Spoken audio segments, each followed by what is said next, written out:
창세기 5장. 이 모세오경이 어느 때 어디에서 기록이 되었는가, 그 배경을 기억을 하면 왜 하나님께서 이 창세기 5장은 노아의 대홍수가 있기 전에 아담에서부터 노아 때까지 10대의 그 인류 역사를 지금 소개하고 있습니다. 하나님이 하나님의 형상대로 아담과 하와를 지으셨는데 노아 때까지 사람들이 어떻게 변했는가, 그것을 한눈에 보여주는 말씀입니다. 오늘 우리가 묵상할 주제가 하나님의 형상, 하나님의 형상. 1절 말씀입니다. 1절 말씀 함께 읽습니다. 아담 자손의 계보가 이러하니라. 하나님이 사람을 창조하실 때에 하나님의 형상대로 지으시되. 아멘. 창세기 1장 27절에 하나님의 형상이대로 사람을 지으셨다, 이렇게 소개가 됐습니다. 창세기 1장 27절에서의 형상이란 단어는 히브리 단어로 체렘입니다. 체렘. 그런데 창세기 5장 1절에서의 하나님의 형상이라고 하는 이 단어가 바뀌었습니다. 데무트. 그래서 체렘과 데무트를 우리가 이해를 하면 하나님이 하나님의 형상대로 아담과 하와를 지으셨는데 홍수가 날 때까지 사람들이 어떻게 변했느냐, 그 체렘과 데무트만 가지고도 사람이 변질된 모습을 우리가 이해할 수 있습니다. 그래서 체렘이라고 하는 것은 그림자라는 뜻입니다. 하나님의 본체가 있으면 아담과 하와는 하나님의 그림자로서의 사람이었습니다. 그런데 홍수 때가 이르게 되어서 사람들은 어떻게 됐느냐, 체렘이 아니라 데무트, 이건 모양만 가지고 있다, 그런 뜻입니다. 모양만 사람이지 하나님의 요소, 하나님을 닮아갈 수 있는 것이 보이지 않는 그런 비슷한 모습이다. 그것이 데무트라고 하겠습니다. 그래서 이 체렘과 이 데무트라고 하는 이 두 단어의 의미를 이해를 하시면은 오늘 이 창세기 5장에서 우리에게 무엇을 말씀하려고 하시는가? 오늘 5장에 보면 네 가지 동사가 계속 반복됩니다. 낳은 후 낳아, 또 향수하고 지내며 죽었더라. 이것을 세 단어로 함축하면 낳고 살고 죽었다, 그 얘기입니다. 아담 때부터 노아에 이르기까지 그 많은 사람들, 이 당시의 평균 수명이 대략 900년 정도입니다. 그러니까 900년 동안 살면서 얼마나 많은 자녀를 낳았겠습니까? 얼마나 오랫동안 살았겠습니까? 그런데 그들의 행적이 오래 살아본들 70, 80 사는 우리의 삶의 모습과 다를 바가 없다는 겁니다. 자식을 낳고 살다가 죽었다. 그것이 창세기 이 5장에 홍수가 나기 전에 아담으로부터 이 노아 시대까지의 인류의 역사를 이렇게 간략하게 이 동사를 가지고 우리가 이해할 수 있습니다. 그러면 오늘 이런 이 창세기 5장의 역사를 도표로 보면 이런 모양을 우리가 좀 살펴볼 수 있습니다. 아담으로 시작해서 노아까지 10대 손입니다. 그러니까 아담이라고 하는 이름은 인간이란 뜻이죠. 그래서 아담이 130살에 셋을 낳습니다. 그리고 아담이 930년에 생을 마감합니다. 또 셋은 105세 이 에노스를 낳습니다. 그리고 셋은 1042년을 살았다 그랬습니다. 그러니까 도저히 상상할 수 없는 일들입니다. 그렇게 오랫동안 낳고 살고 죽고 이걸 지금 계속해서 말씀을 합니다. 더군다나 에녹 같은 경우는 622세 때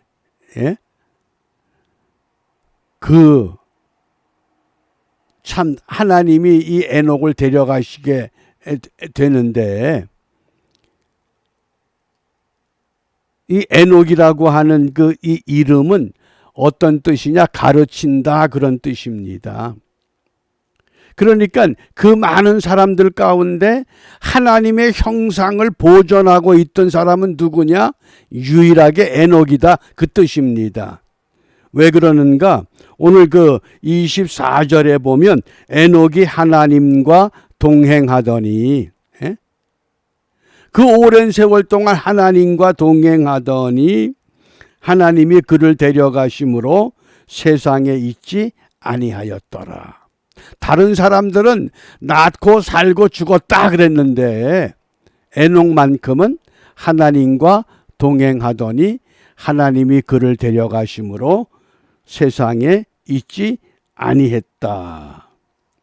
그러면서 이 에녹의 삶, 이것이 곧 하나님의 형상의 삶이라고 하는 것을 오늘 우리에게 강조하는 말씀입니다. 그러면 하나님과 동행하는 삶은 어떤 삶인가? 하나님의 형상은 도대체 어떤 것인가? 우리가 그걸 찾아가야 됩니다. 데모트라고 하는 것은 모양만 갖추고 있습니다. 체렘이라고 하는 그 형상이 흔적도 없어져 버린 겁니다. 어떻습니까? 과연 내 모습에서 하나님의 형상의 흔적이 있는가? 그런 건 다 없어져 버리고 모양만, 오직하면 사도 바울이 경건의 모양만 있고 경건의 능력을 잃어버린 세대라고 책망했겠습니까? 그래서 하나님의 형상이라고 하는 것을 오늘 창세기 5장과 6장에서 에녹과 노아를 통해서 분명하게 말씀을 하십니다. 자, 창세기 5장 24절입니다. 에녹이 하나님과 동행하더니 하나님이 그를 데려가심으로 세상에 있지 아니하였더라. 이게 형상을 가지고 살아가는 인생의 모습이라고 말씀을 한 겁니다. 그래서 에녹이라고 하는 이름이 가르침입니다. 에녹을 통해서 가르침을 받아라. 죽음을 경험하지 않고 하나님께로 들려 올라갔던 그 유일한 인물 가운데 한 사람. 그 다음에 이제 내일 읽을 말씀이지만은 창세기 6장 6절에 노아의 사적은 이러하니라. 노아는 의인이요 당세의 완전한 자라. 그가 하나님과 동행하였으며. 유일하게 그 많은 사람들 가운데서 하나님과 동행했던 사람. 그래서 노아라고 하는, 물론 노아는 방주 사건 이후에 죽습니다마는 노아의 이름은 뭡니까? 위로라는 뜻입니다. 위로. 참 위로를 어디에서 받는가? 그러니까 성경은 노아의 시대가 세상에 죄악이 가득 찬 때라고 말씀을 하셨습니다. 너무 죄악이 가득해서 어디에서도 위로 얻지 못할 수밖에 없는 그런 절박한 상황 가운데 그 노아는 하나님과 동행하며 하나님께로부터 위로받습니다. 그 위로받던 노아, 결국은 어떻게 됐습니까? 하나님께서 방주 만들어라. 그 방주가 오늘의 교회를 상징하는 겁니다. 장차 그 방주가 주님의 나라가 될 것입니다. 새 하늘과 새 땅이 될 것입니다. 그러니까 하나님과 동행하는 것밖에 없습니다, 우리가. 그래서 우리 금년에 주와 동행 365 이렇게 표어를 정하고 우리가 하루하루를 정말 몸부림쳐가면서 아직도 하나님과 동행하지 못하는 우리 생각, 우리 행동, 우리 언어, 이런 잘못된 것, 이거를 좀 끊어버리려고 하는데도 이게 끈질기게 쫓아다니는 겁니다.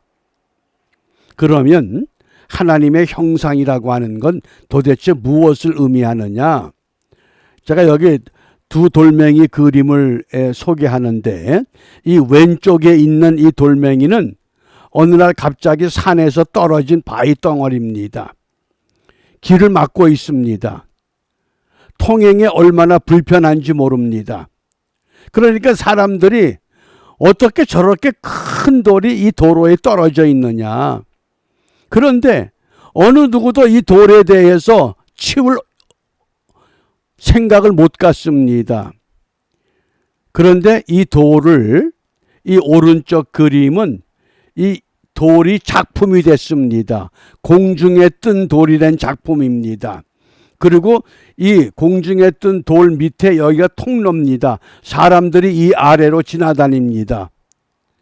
그러면서 이 돌을 이쪽으로 옮기는데 예산이 얼마가 들어가느냐? 100억이 들어간다는 겁니다. 엄청난 예산을 투입을 해서 사람들의 불편을 해결을 한 겁니다. 우리가 체렘이라고 하는 하나님의 형상을 회복하지 못하고 모양만 갖추고 있을 때에 우리를 하나님의 형상으로 회복시키기 위해서 하나님께서 얼마를 투자하셨습니까? 그 아들 예수 그리스도를 이 땅에 사람의 모습으로 대무트와 체렘을 동시에 갖춘 완벽한 하나님의 형상으로 이 땅에 내려보내셨다는 겁니다. 그래서 주를 믿으면, 예수 그리스도를 믿으면 이것이 형상의 한 모습입니다. 또 형상을 좀 더 구체화하면 어떤 모습이 되느냐? 이런 돌들을 가지고 사람을 조각하는 겁니다. 그러니까 사람의 얼굴 이 조각을 하기 위해서는 얼마나 많은 돌이 떨어져 나가야 됩니까? 그 떨어져 나가는 조각조각 그 부스러기들을 체렘이라고 하는 겁니다. 그렇게 떨어져 버려야 결국은 우리가 거룩해질 수 있고 주님을 닮아갈 수 있다고 말씀하는 겁니다. 이것이 대무트와 체렘의 관계라고 하는, 그러니까 하나님께서 애굽의 노예로 살던 백성들 약속의 땅으로 이끌기 위해서 하나님의 방법대로 홍해를 건너게 하셨습니다. 광야 40년을 머물면서 여전히 애굽 땅의 그 문화, 애굽 땅에서 먹었던 그 음식, 그것을 잊지 못하고 틈만 나면 불평하고 틈만 나면 원망하고 틈만 나면 자꾸 애굽으로 돌아가려고 하는 겁니다. 그게 우리 모습입니다. 그때에 하나님께서 세상은 그런 것이 아니다. 하나님이 창조했다. 그래서 창세기 말씀부터 시작해서 모세 오경을 모세를 통해서 그들에게 허락하시고 너희들이 이 말씀대로 약속의 땅에 들어가서 이 약속을 지키며 살아가면 바로 그것이 하나님의 형상을, 체렘을 회복하기 위해서 그 노예 근성의 그 잘못된 것, 이거를 부서뜨려버리는, 조각조각 내서 떨어버리는 그런 삶을 오늘도 계속해야 한다고 말씀합니다. 우리가 이제 이와 같은 말씀의 배경을 놓고 볼 때 그러면 오늘 우리가 무엇을 기도해야 되느냐? 디모데전서 4장 5절에 하나님의 말씀과 기도로 거룩하여 지민이라. 하나님을 닮아갈 수 있는 비결은 다른 것 없다는 겁니다. 오직 말씀과 기도로만. 말씀이 아닌 것, 기도하지 않은 것에 대해서는 우리가 생각도 하지 말고 말하지도 말고 행동하지도 말자. 그래서 예수님을 닮아가는 신앙과 생활을 회복해야 한다고 말씀합니다. 이렇게 되면 너희가 세상의 소금이 될 것이고 너희가 세상의 빛이 될 것이다. 소금이 그 맛을 잃어버리면 사람의 발에 밟힐 뿐이고 빛이 그 성질을 잃어버리면 세상은 점점 더 어두워지고 죄악으로 가득 채워져 갈 것이 아니냐. 우리가 이런 현실 속에서 오늘 하나님이 창세기 5장의 이 말씀을 통해서 하나님의 형상을 회복하기를 그토록 원하시기 때문에 우리 자신들을 다독여서 하나님 앞에 부끄러울 것이 없는 믿음의 사람으로 드려지는, 세워지는 은혜를 회복하고 그 은혜에 온전한 상급을 바라보는 축복의 삶을 바르게 경주하는 복된 하루가 이루어질 수 있기를 바랍니다. 기도합니다. 은혜로우신 아버지 하나님,